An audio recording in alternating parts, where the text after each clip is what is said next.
Net work ہے پورا مجلس مکتوبات و تعویذات کا، تو ضرورت ہے اس میں تعویذ بھی ڈال دیتے ہیں اور یہ خط ہم لوگ روانہ کر دیتے ہیں۔ جو بیعت ہونے والے ہوتے ہیں ان کا الگ خط ہوتا ہے، مریدین کا، عیسائی بھائیوں کی جو مرید ہوتے ہیں، عیسائی بہنوں کے جو مرید ہوتی ہیں یا جو طالب ہوتے ہیں، ان سب کے الگ الگ مضمون بنے ہوئے ہیں اور یہ خط تیار ہیں، ریڈی میڈ، یہ ہم لوگ بھیجتے رہتے ہیں۔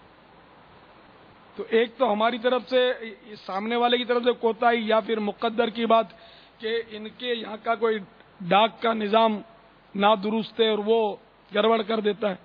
چوتھی بھی ایک صورت ہے، وہ یہ کہ ظاہر خط میں لکھیں گے فیضان مدینہ، تو کچھ متعصب طبقہ بھی ہے جو ہمارے خط ضائع کر دیتا ہے۔ اس کے بھی کبھی کبھی وہ کوئی سلسلے ہوتے ہیں کہ وہ ہم سے ناراض ہوتے ہیں کہ یہ یا رسول اللہ کیوں کہتے ہیں، یا غوث پاک کیوں کہتے ہیں، تو اس لیے وہ ہم سے سخت ناراض ہوتے ہیں۔ تو وہ ہمارے لیے جو خط روانہ ہوتا ہے اگر ایسوں کے ہاتھ میں آ جاتا ہے تو ضائع کر دیا جاتا ہے۔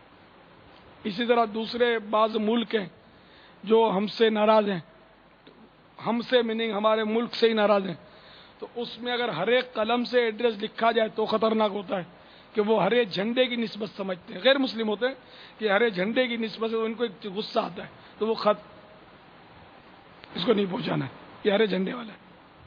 تو یہ طرح طرح کا بھی ہے۔ تو دو تین باتیں میرے کو یاد آئیں تو میں نے آپ کو عرض کر دی، کیونکہ ہمارا فیلڈ ہے نا خط و کتابت کا۔ تو اس طرح کے معاملات جو ہیں، اس طرح کے معاملات کا تجربہ ہے تھوڑا بہت کہ اس طرح خط ضائع ہوتا ہے، بعض اوقات اس طرح خط ضائع ہوتا ہے کہ ان کو شک پڑتا ہے کہ اندر کوئی نوٹ ہے، نوٹ بھی ڈال دیتے ہیں۔ یہ دیوانے جو ہوتے ہیں نا، بار بار بعض اوقات 500 کے نوٹ بھی خط کے ذریعے پہنچ جاتے ہیں، وہ خائن اور چور کی نظر نہیں پڑتی، تو ورنہ تو اس کو اسکیننگ کرتے ہیں نا آج کل تو خطوں کو۔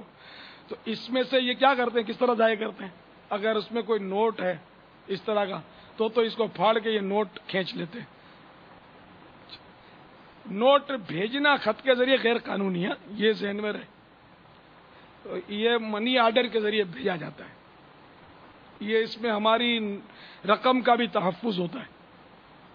خیر اب یہ تو اب العوام کالانام، جو جس کی سمجھ میں آتا ہے وہ کرتا ہے۔ انہوں نے کون سا یہ میرا مدنی مذاکرہ سننا ہوتا ہے، خط لکھنے والوں نے اور پھر اسلامی بہنوں نے، تو یہ بیچارے مطلب یہ اپنی کرتے رہتے ہیں، تو یہ پھر ہم سے ناراض بھی ہوتے رہتے ہیں۔ غصے والے خط بھی آتے ہیں کہ ہم نے اتنے خط لکھے اور کوئی ایک آدھ ہم کو جیسے مل گیا تو وہ جلال کا اظہار ہوتا ہے اور کیا کیا اس میں لکھا ہوتا ہے، سب سے نپٹنا ہوتا ہے۔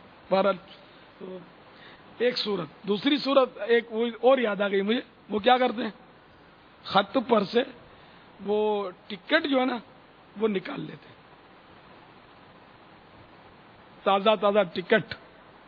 تو وہ ٹکٹ قیمتی ہوتا ہے، 2 روپے کا، 5 روپے کا، 4 روپے کا، 10 روپے کا، 20 روپے کا، جو بھی ٹکٹ ہے۔ یہ بعض ڈاکیے جو ہیں، پوسٹ مین جو خائن قسم کے، چور قسم کے ہوتے ہیں، تو وہ اس کو نکال لیتے ہیں۔ تو یہ بھی خط کے مسائل کھڑے ہو جاتے ہیں۔ تو بس ہمارا نظام جیسا بھی ہے، اللہ تعالیٰ کرے کہ یہ پوسٹ کا نظام بھی خراب جو ہے یہ بھی درست ہو جائے۔ یہ اس میں بہت خرابیاں ہیں۔ جیسے میں کہا کرتا ہوں کہ بس ایسا لگتا ہے جیسے آوے کا ہوا بگڑا ہوا، جس شعبے کو لو اس میں خرابیاں جو ہے نا وہ اس کی جڑیں مطلب کھوکھلی کر رہی، اتنی مطلب ہے کہ اتنے مسائل ہیں، ہر شعبے میں مسائل ہیں۔ اللہ تعالیٰ بس ہمارے مسلمان بھائیوں کو عقل سلیم عطا فرمائے اور ہدایت۔ اس میں خط جو ہے وہ یو ایم ایس ایک دن میں پہنچتا ہے، یہ تھوڑا آسان ہوتا ہے یو ایم ایس، اور دوسری اسی وجہ سے پرائیویٹ سروسیں ہمارے یہاں کام کر رہی ہیں۔ پرائیویٹ سروسیں جو ہے نا یہ زیادہ محفوظ ہوتی ہیں، پیسے زیادہ لیتی ہیں۔ تو اگر کوئی اہم صورت ہو تو جیسے کہ اہم پیغام ہوتے تو لوگ بھیجتے ہیں پرائیویٹ سروسوں سے۔